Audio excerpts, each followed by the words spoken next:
महाभारत युद्ध की समाप्ति। दुर्योधन की प्राय सारी सेना युद्ध में मारी गई थी। अंततोगत्वा उसका भीमसेन के साथ युद्ध हुआ। उसने पांडव पक्ष के पैदल आदि बहुत से सैनिकों का वध करके भीमसेन पर धावा किया। उस समय गदा से प्रहार करते हुए दुर्योधन के अन्य छोटे भाई भी भीमसेन के ही हाथ से मारे गए। अपने राजा दुर्योधन की ऐसी दशा देखकर और अपने पिता द्रोणाचार्य की मृत्यु का स्मरण कर अश्वत्थामा अधीर हो गया। छुपकर वह पांडवों के शिविर में पहुंचा और घोर काल रात्रि में कृपाचार्य तथा कृतवर्मा की सहायता से पांडवों के बचे हुए वीर महारथियों को मार डाला। केवल यही नहीं, उसने पांडवों के 5 पुत्रों के सिर भी अश्वत्थामा ने काट डाले। अश्वत्थामा के इस कुकर्म की सभी ने निंदा की, यहाँ तक कि दुर्योधन तक को भी यह अच्छा नहीं लगा। पुत्रों के हत्या से दुखी द्रौपदी विलाप करने लगी। उसके विलाप को सुनकर अर्जुन ने उस नीच कर्म हत्यारे ब्राह्मण के सिर को काट डालने की प्रतिज्ञा की। अर्जुन की प्रतिज्ञा सुन अश्वत्थामा भाग निकला। श्री कृष्ण को सारथी बनाकर एवं अपना गांडीव धनुष लेकर अर्जुन ने उसका पीछा किया। अश्वत्थामा को कहीं भी सुरक्षा नहीं मिली तो भय के कारण उसने अर्जुन पर ब्रह्मास्त्र का प्रयोग कर दिया। अश्वत्थामा ब्रह्मास्त्र को चलाना तो जानता था पर उसे लौटाना नहीं जानता था।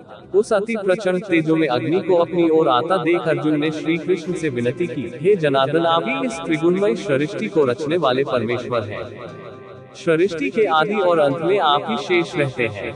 आप ही अपने भक्तजनों की रक्षा के लिए अवतार ग्रहण करते हैं। आप ही ब्रह्मा स्वरूप को रचना करते हैं, आप ही विष्णु स्वरूप को पालन करते हैं और आप ही रुद्र स्वरूप को संहार करते हैं। आप ही बताइए कि यह प्रचंड अग्नि मेरी ओर कहां से आ रही है और इससे मेरी रक्षा कैसे होगी। श्री कृष्ण बोले, है अर्जुन, तुम्हारे भय से व्याकुल होकर अश्वत्थामा ने ये ब्रह्मास्त्र तुम पर छोड़ा है। इससे बचने के लिए तुम्हें भी अपने ब्रह्मास्त्र का प्रयोग करना होगा, क्योंकि अन्य किसी अस्त्र से इसका निवारण नहीं हो सकता। श्री कृष्ण की इस मंत्रणा को सुनकर महारथी अर्जुन ने भी तत्काल आचमन करके अपना ब्रह्मास्त्र छोड़ दिया। दोनों ब्रह्मास्त्र परस्पर भिड़ गए और प्रचंड अग्नि उत्पन्न होकर तीनों लोकों को तप्त करने लगी। उनकी लपटों से सारी प्रजा दग्ध होने लगी। इस विनाश को देखकर अर्जुन ने दोनों ब्रह्मास्त्रों को लौटाकर शांत कर दिया और झपटकर अश्वत्थामा को पकड़कर बांध लिया। श्री कृष्ण बोले, हे अर्जुन, धर्मात्मा, सोए हुए, असावधान, मतवाले, पागल, अज्ञानी, प्रथहीन, स्त्री तथा बालक को मारना धर्म के अनुसार वर्जित है। इसने धर्म के विरुद्ध आचरण किया है। सोए हुए निरपराध बालकों की हत्या की है। जीवित रहेगा तो पुनः पाप करेगा। तत्काल इसका वध करके और इसका कटा हुआ सिर द्रौपदी के सामने रखकर अपनी प्रतिज्ञा पूरी करो। श्री कृष्ण के इन शब्दों को सुनने के बाद भी धीरवान अर्जुन को गुरुपुत्र पर दया ही आए और उन्होंने अश्वत्थामा को जीवित ही शिविर में ले जाकर द्रौपदी के सामने उपस्थित किया। पशु की तरह बंधे हुए गुरुपुत्र को देखकर ममतामयी द्रौपदी का कोमल हृदय पिघल गया। उसने गुरुपुत्र को नमस्कार किया और उसे बंधन मुक्त करने के लिए अर्जुन से कहा, इनके वध करने से मेरे मृत पुत्र लौटकर तो नहीं आ सकते, अतः आप इन्हें मुक्त कर दीजिए।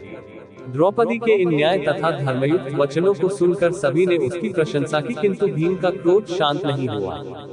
अर्जुन ने अपनी तलवार से अश्वत्थामा के सिर के केश काट डाले और उसके मस्तक की मणि निकाल ली। मणि निकल जाने से वह श्रीहीन हो गया।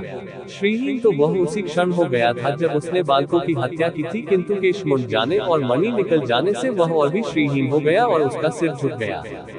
अर्जुन ने उसे उसी अपमानित अवस्था में शिविर से बाहर निकाल दिया। अश्वत्थामा को अपमानित कर शिविर से निकाल देने के पश्चात सारे पांडव अपने स्वजनों को जलदान करने के निमित्त धृतराष्ट्र तथा श्री कृष्णचंद्र को आगे करके अपने वंश की संपूर्ण स्त्रियों के साथ गंगा तट पर गए। उसी समय एक अपूर्व घटना हुई। उन्होंने देखा कि उनकी वधू उत्तरा ने व्याकुल स्वर में कहा कि मुझे बचाओ, मुझे बचाओ, मेरी रक्षा करो, आप योग योगेश्वर हैं, देवताओं के भी देवता हैं, संसार की रक्षा करने वाले हैं, आप सर्वशक्तिमान हैं। ये देखिए, प्रज्वलित लोहे का बाण मेरे गर्भ को नष्ट न कर दे। है प्रभु, आप ही मेरी रक्षा करने में समर्थ हैं।